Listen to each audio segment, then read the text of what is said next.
humans wanted more.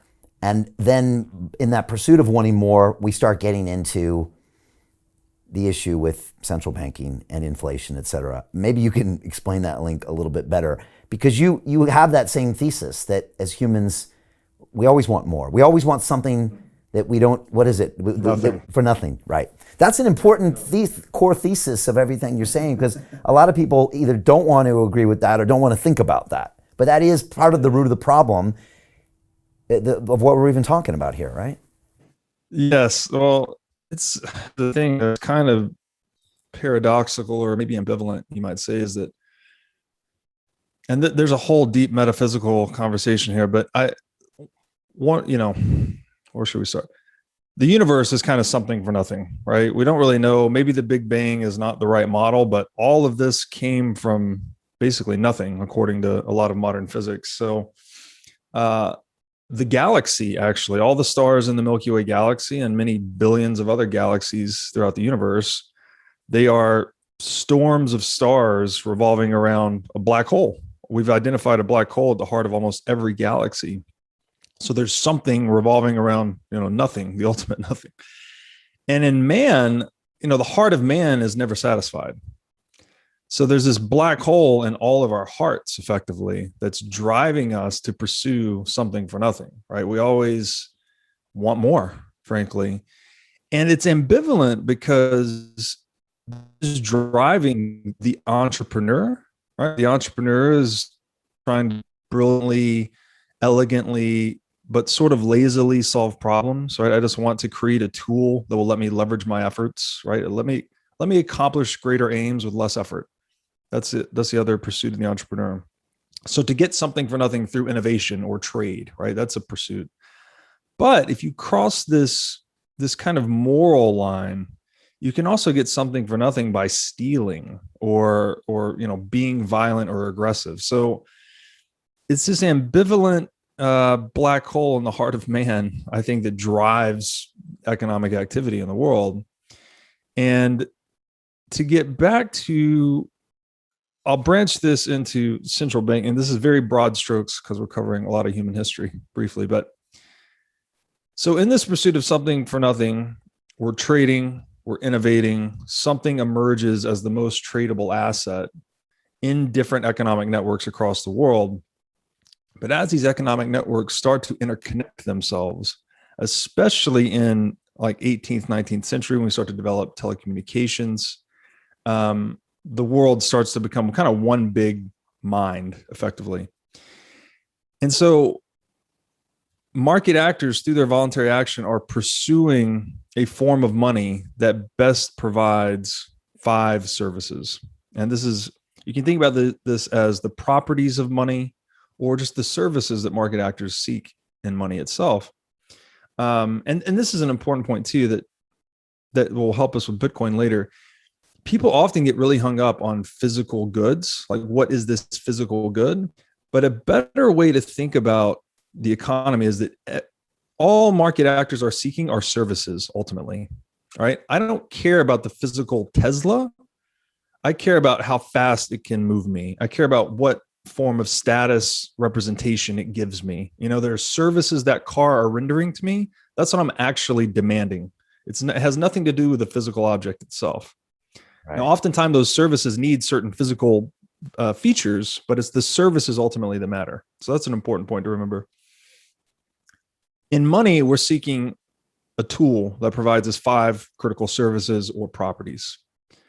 It's divisibility, durability, recognizability, portability, scarcity. We can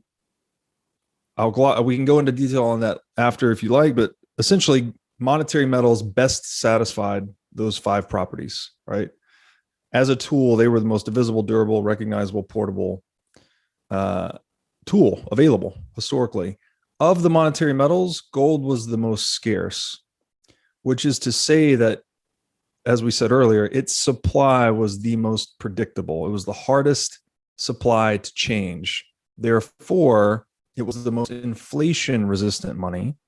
Therefore, it's the best store of value in the world, right? And we all know that, right? Everyone knows gold is a great store of value. It's valuable very few of us, it's a tool that's so old, I like to joke that we forgot why it's valuable. People, everyone knows gold's valuable. Very few people know the properties of money. One other little nuance here I'll insert that's important is people typically think of scarcity as purely a supply side phenomenon, but scarcity actually occurs when demand exceeds supply.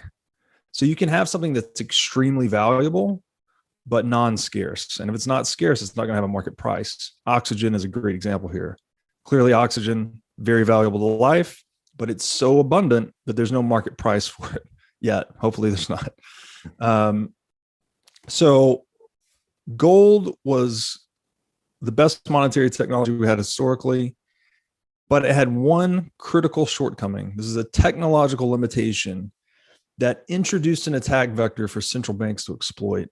And that is that gold is physical, it's heavy, it's expensive to secure, it can be violently confiscated. So to economize the use of gold and to scale it as a monetary technology, we started putting gold in warehouses. And the warehouse would issue a warehouse receipt, whereas each receipt was redeemable for 1 ounce of gold on deposit.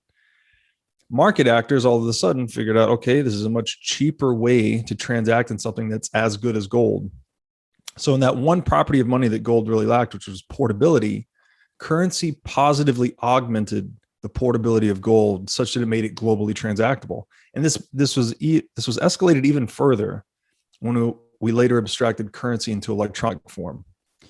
So those custodians or those warehouses ultimately became banks. And again, just due to the economies of scale, right? The more you can centralize gold, the less fixed cost you have related to its abstraction into currency, the more efficient and cost effective it is to use gold as money. So this was great. This allowed us to have all of the desired services of money, properties were now gathered into a single technology, which was gold-backed currency. Wonderful. Right. What's the problem? Money needs to be trust minimized, right? We're looking for the trust minimized asset of exchange. What have we just done by abstracting gold into a currency? We've introduced the need to trust the issuer or the warehouse. We now have to trust these guys that hold the keys to the castle or the keys to the gold, so to speak, not to print more money than their gold reserves can justify, not to commit a contractual fraud with their customers, because that's what each paper certificate represented. Each banknote was redeemable for a certain unit of gold. If they issue those banknotes in excess of their reserves, it is a contractual fraud with their customers. Well, turns out the monopolists on violence, the state and the government, quickly figured out, as a means of getting something for nothing, all they had to do was target these centralized custodians of gold. And this basically served as a near limitless revenue source for government, right? If I can just break into or monopolize, it's not like a physical break in and shakedown. Typically, they just allow banks to suspend redemption of gold, right? Where the customers can't get the gold out. And then the government will take over the issuance of the currency. It will become a sovereign currency. Then they'll print way more promises to gold than they actually have gold. And they'll defend that asymmetric privilege with force, violence, coercion, compulsion, and the like.